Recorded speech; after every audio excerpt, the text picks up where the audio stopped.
Hi, I'm Pratim Ranjan Bose, and you are watching Podcast with Pratim, presented by Iravati Research and Communication Center, or IRCC. I have with me Abhijit Iyer-Mitra, a defense economist by training and a well-known security analyst. He is senior fellow at the Institute of Peace and Conflict Studies and was coordinator of the National Security Program at ORF. Welcome, Abhijit. Thank you for having me, Pratinda. Abhijit, you are just back from Israel. So let me start from there.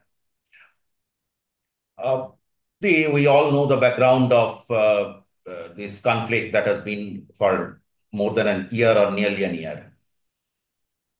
30 to 40,000 people are dead.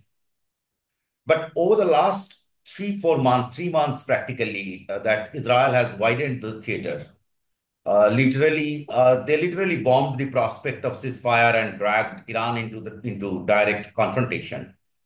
Apparently, Israel is taking full advantage of the pre-election flux in USA. Democrats did not dare to stop him or will not dare to stop him, as Donald Trump extended full support to Israel. So we have 1 month before the election is over in the US. How do you expect the Middle East conflict to move in this period? Should Israel attack Iran? What kind of attack should that be? Can things go out of hand? It's already very tensed. In India, we are basically concerned about the economic impacts. Maritime trade through Suez is already impacted. Air movements became costlier. Oil prices are up. What's next? Over to you. Hmm. So let's first understand that Iran is the one that's escalated this whole thing. On 7th of October, when the attack happened, this was a Hamas-Israel war. There was no reason for Hezbollah to get involved, especially because Hezbollah's existence owes itself to the Lebanese law that allows the existence of militias as long as Lebanese territory is occupied. Lebanese territory is not occupied, therefore, the very existence of Hezbollah technically is illegal.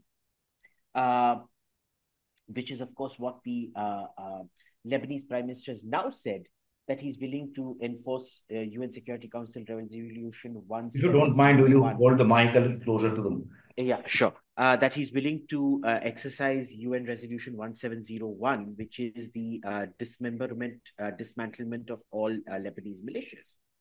Now, Hezbollah on the 8th of October declares sympathetic war on Israel. Sympathetic war, Maniki, that we are in support of Hamas. We are launching operations. So they launch operations across the entire border. They use anti-tank missiles on a lot of border posts. They go around firing from then. Tomorrow is the first anniversary of the 7th of October. And they go around firing about, from then to today, they fired about 9,000 plus rockets.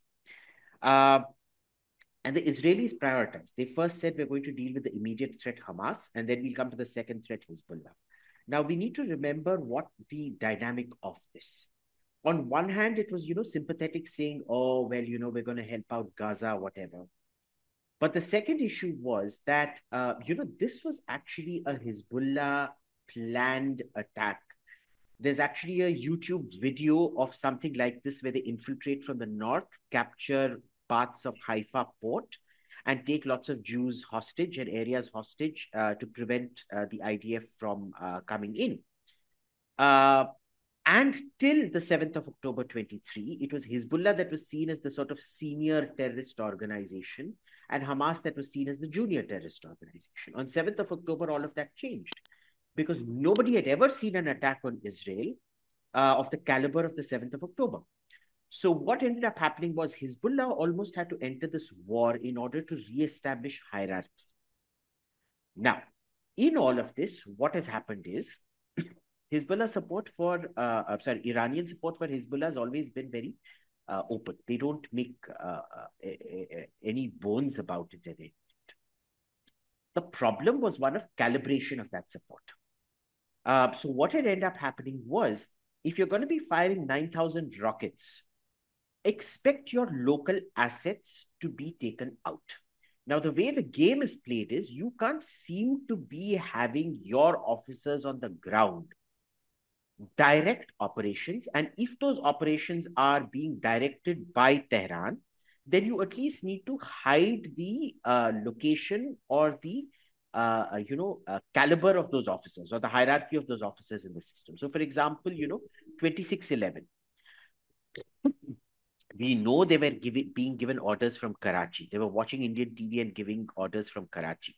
But the point is, we still don't know who it was on those radio intercepts on the other side. We knew they were Pakistani, but we don't know what position in the ISI they had. We have a good guess, but we can't prove it. The problem here was Israel was able to prove it repeatedly. Then in April last year, they took out a section of the Iranian embassy in Damascus, which led to a massive drone and rocket strike on Israel. Now, most of those, there were about 700 drones plus rockets launched. Only 7 of them managed to, 5 or 7, I forget now, managed to get through.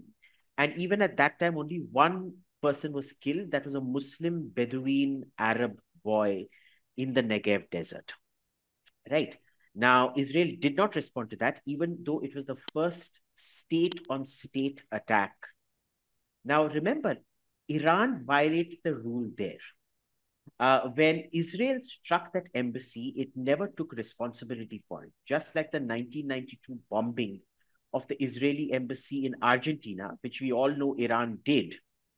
We have the video footage of it, of IRGC members planning that attack. But Israel never struck directly state to state on Iran. So Iran started by violating that rule. Israel did not respond at that particular time because Gaza hadn't been wrapped up. Now Gaza has been wrapped up. They've directed all their force at Hezbollah. And you've seen something we have never thought possible in the intelligence or counterterrorism community, which is a complete, almost science fiction style decapitation strike. First the pagers, then the walkie-talkies, solar panels, and biometric devices, then the entire Redwan force leadership, and finally the entire Hezbollah high command being taken out. There have been 2 successors nominated. Both of them have also been eliminated one after the other to Hassan Nasrallah. Now, this is a sign of panic. And the Iranian strike last week was also a sign of panic, and I'll explain why. When you lose people like the 17th of September in a pager strike followed by a walkie-talkie strike, the first thing you do is you disperse your leadership. You don't congregate them. When there's a nuclear strike protocol or a decapitation strike protocol, your vice president gets taken somewhere, your prime minister gets taken somewhere else, your president gets taken somewhere else. This is normal. They did the exact opposite. Hezbollah actually accumulated all its leaders, congregated all its leaders in a bunker. Now, you should understand, when all your middle to lower top leadership have been killed off or maimed very badly in one day, the last thing you want to do, especially in that circumstance, is trust nobody around you and do not bring your leaders together. They did with the Redwan force.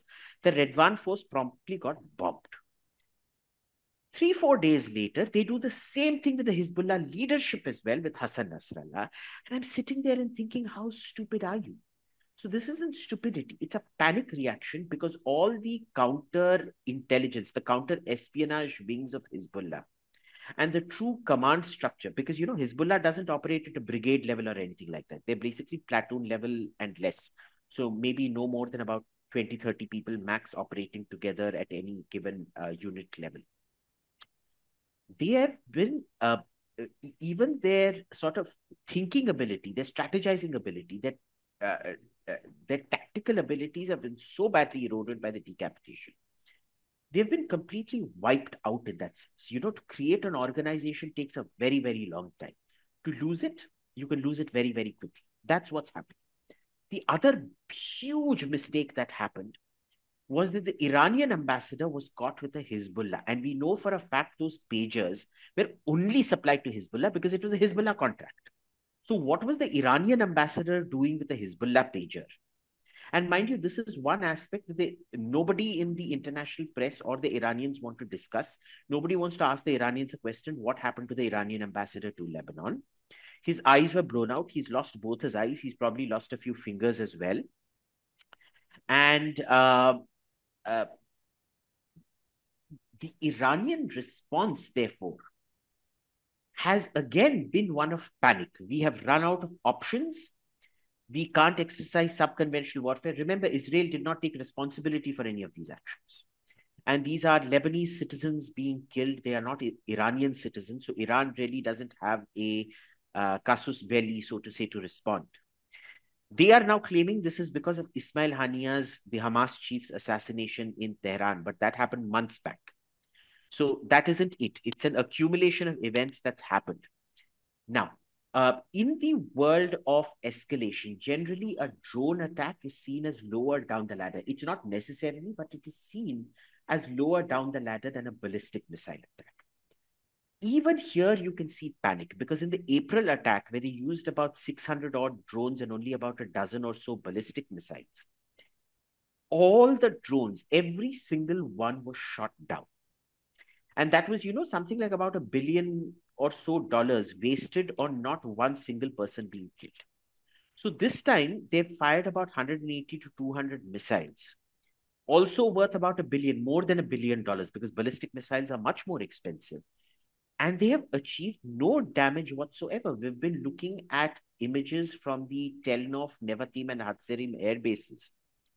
They've landed, they've made an impact, but nothing has actually hit any of the crucial points where the fighter jets are or any of the electronic intelligence jets are.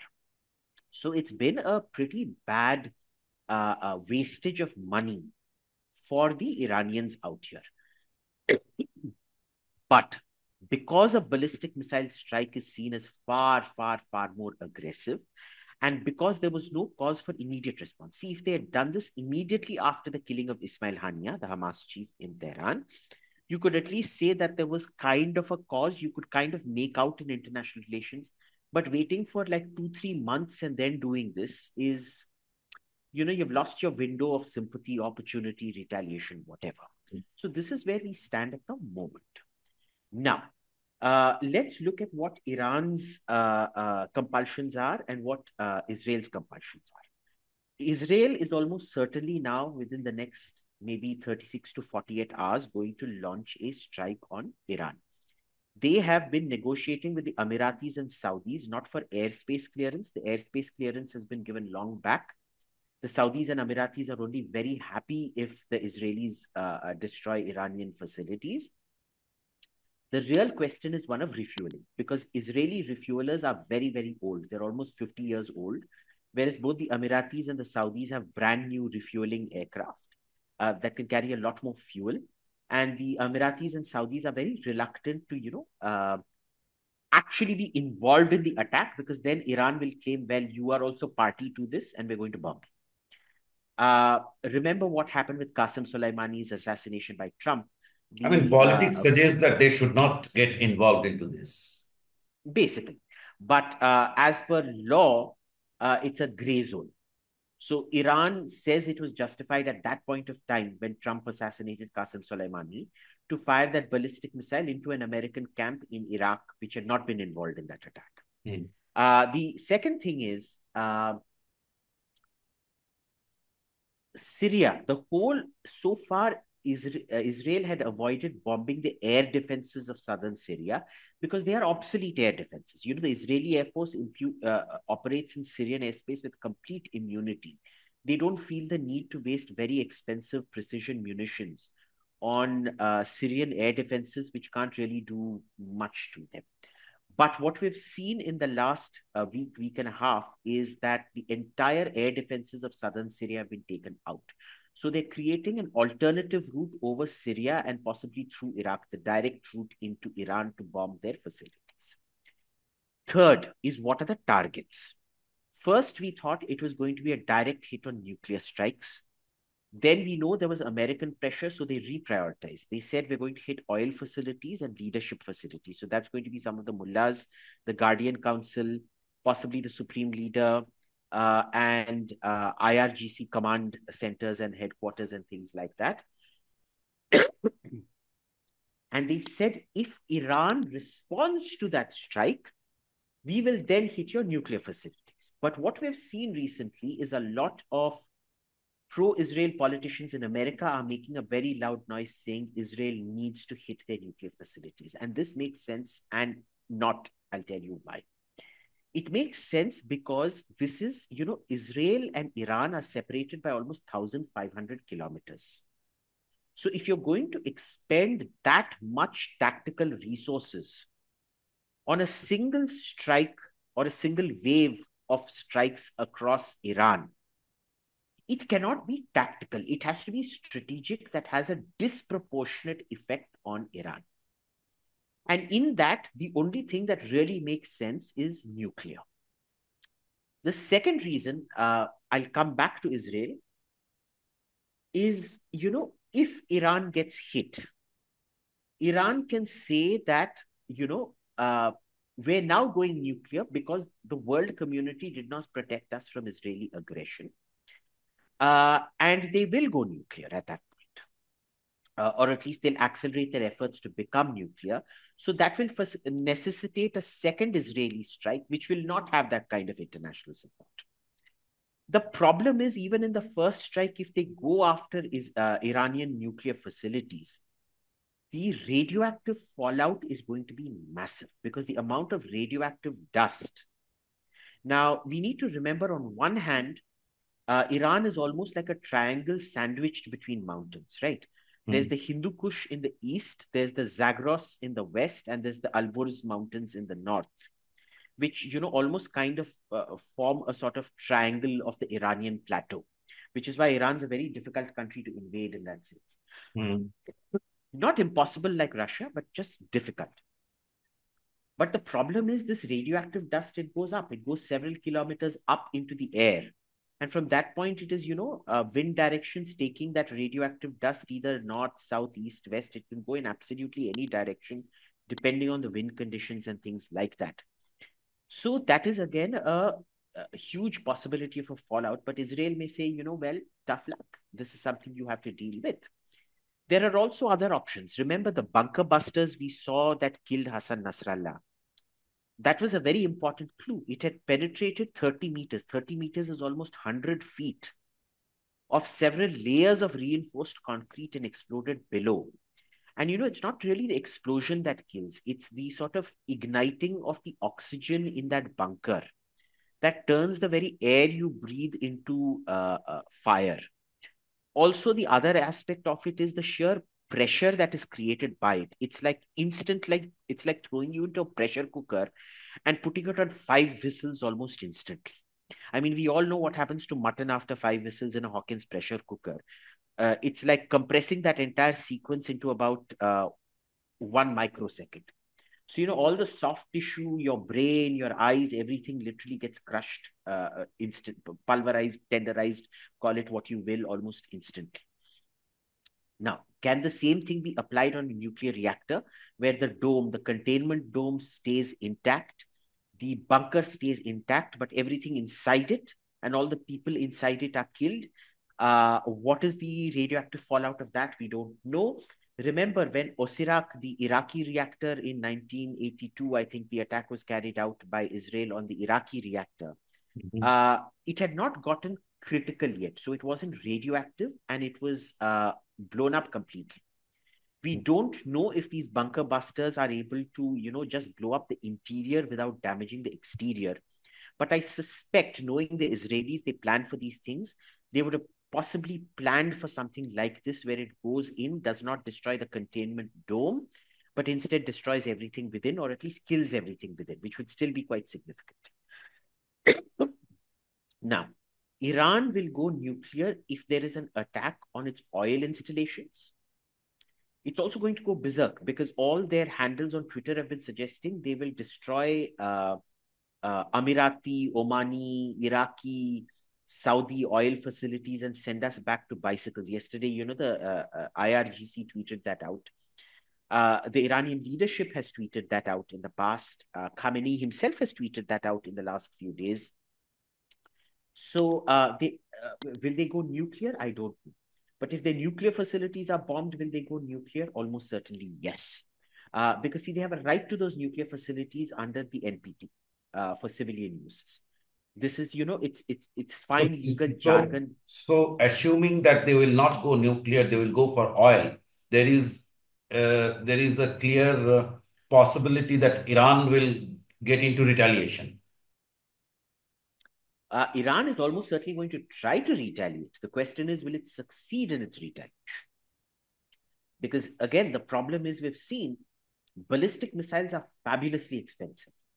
They're much, much more. To give you a simple example, both of these technologies are not new technologies. They were developed in World War II. The German V1 rocket was the first cruise missile, and the German V2 But the rocket was question the is, first. is the region getting into war mode? Surely. I'm not too sure. I'm not too sure if we're getting into a general systemic war mode, or are we getting into a temporary high flash kind of situation? Because this could Because the Israel Iran. bombing and decimating Iran and that will their power structure, power balance. So Iran's position will be down. So Iran, Hamas, Hezbollah, Houthi, whosoever there are, they have to prove that So here's the thing. Look, Hezbollah has been wiped out effectively. Their operational readiness has been severely eroded. Hamas is virtually non-existent right now. They're only stuck to the tunnels of Gaza. The Houthis are a problem, yes. But if you notice, ever since the strikes on Al Hodeidah and Sana'a, even their combat effectiveness has come down it's come down so badly that they had to pass off. Recently, Houthi Twitter had to pass off an attack from almost 1 year back on an British tanker as a attack just this week, which got caught out in about a few seconds on Twitter. yeah. Right? Iran is the only viable alternative left for retaliation.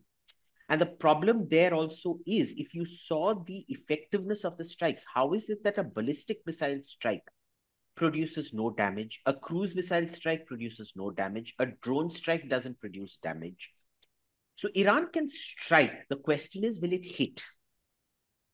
And escalation depends on if it hits. If Iran causes large scale damage to Saudi oil facilities, Emirati, Omani oil facilities, Iraq, of course, is in cahoots with them, so that won't matter. But if these oil facilities are targeted, is not the problem. If they are hit, that becomes the problem. Because then the Saudis, Emiratis, Omanis, everybody gets involved in the war. You will also see if when Iranian oil gets hit, you will see a temporary spike in prices, temporary price shock that lasts about 15 to 30 days. Markets tend to adjust after 15 to 30 days maximum, at least energy markets. Or if they retaliate, not retaliate, but if they hit, the issue I want to emphasize is not retaliation, but actual hitting of oil targets in Saudi Emirates and Oman, Bahrain as well, then you will see that the price shock will probably last a lot longer. There will be significantly greater global consequences, but I'm still not seeing how the conflict expands beyond that region. So, for example, how do Pakistan or India get involved? How do, say, Azerbaijan or Turkey It get is involved? that it will not go that far. I mean, if there is an oil shock, Pakistan, I mean, just imagine the damage it will do to the rest of the world. So you have to have that money to get into the war again. I think. So, the thing is, even here, if you look at the zero sum game, the Iranians won't really care about So what what I happens to the get rest from of the you world. is that either way there is going to be short-term spikes in oil. That is probably an Yeah, yeah, short to medium term spikes in oil, depending on if the Iranian retaliation succeeds or not. But if you look at the beneficiaries in this, tell me who does it and do you benefit? expect Who any trouble benefits? at the Strait of Sorry, Hormuz? let me just finish my train of thought. Uh, who benefits? Normally, the belief is that China benefits no matter who wins, who loses. China always benefits. But oil price shocks don't benefit China, especially if their supply gets affected, right? Qatar, we all believe, will benefit. The problem is if the Straits of Hormuz are closed, who is going to ship Qatari gas and oil out? So even Qatar doesn't benefit. So there's literally no benefit to anyone in any of these, which is why there is a very strong possibility that everybody will come down on Iran to not escalate. The only person who then has a interest in escalating this is Russia, because an oil price hike benefits them massively. They need all the money they can get. They need all the diversion of American and European weapons to the Middle East as opposed to Ukraine. So I suspect the Russians will actually be the staunchest supporters of Iran in the coming conflict. I would have come to this question that when will that come, that situation come? When will Russia interfere? They would try to avoid it for some time, but there has to be a threshold. That when, and surely an attack on nuclear sites, if at all, that would be the threshold. So, you know how Stalin used to use east of the Urals? That is, all factories used to be dismantled, shifted to the Asian side of Russia every time Russia got invaded massively, which was really World War II. Now they have another east of the Urals. It's called south of the Alborz. So, you know, Iran has proven to be the safest drone production facilities for the Russian war effort in Ukraine. Because, you know, Ukraine has been using long-range drones to attack Russian military industrial facilities to stop Russian production of arms being used in the Ukraine war.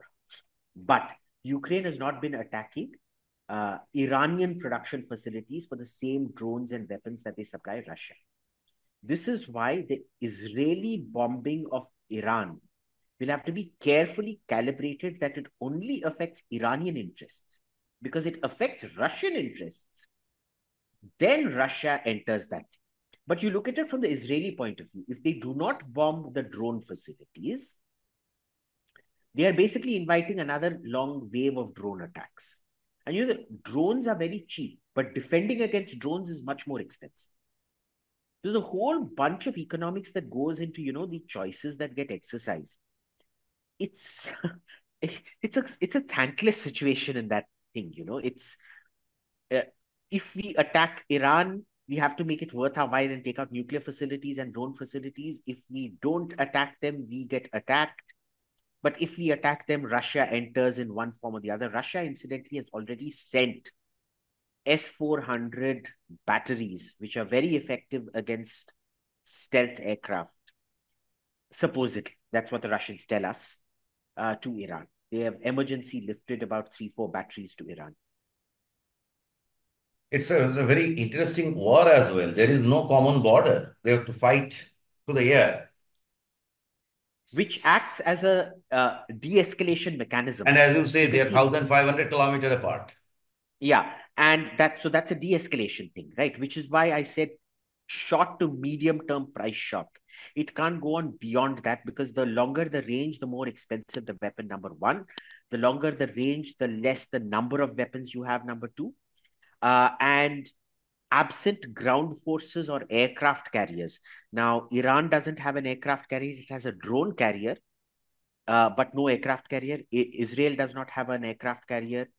They don't have the ability to project amphibious forces. If you take the naval route, which is through the Suez, you're looking at a naval route of about 2,500-3,000 kilometers. You can't do that. So, you know, there is an automatic limiting factor to how much this can escalate. So one thing is certain. I mean, we don't know. I mean, obviously, there are limited gainers to this story, but India is at the receiving end of the story, and economically. At the temporary receiving end. Because remember, the one important thing that the Saudis have done is to create oil upload facilities on the Red Sea instead of the Persian Gulf. So we can avoid the Hormuz Straits in that sense, number one. Number two, you know, Russia has now almost become 40% of our oil imports. No, but the And price rise will impact both. Simple. no, And the export is already affected. we have a price lock-in with the Russians. That's the beauty of it, you see. Okay. We have a lock-in with the Russians. The Chinese also have a lock-in with the Iranians. The problem is the Iranian supply route will be affected, but the Russian supply route will not be affected. Because the Iranian supply route has to come through the Hormuz Straits. The Russian supply route does not come there. So you see, we're kind of insulated in that sense. So an escalation will make Russia immensely rich, period. Very rich, very, very rich.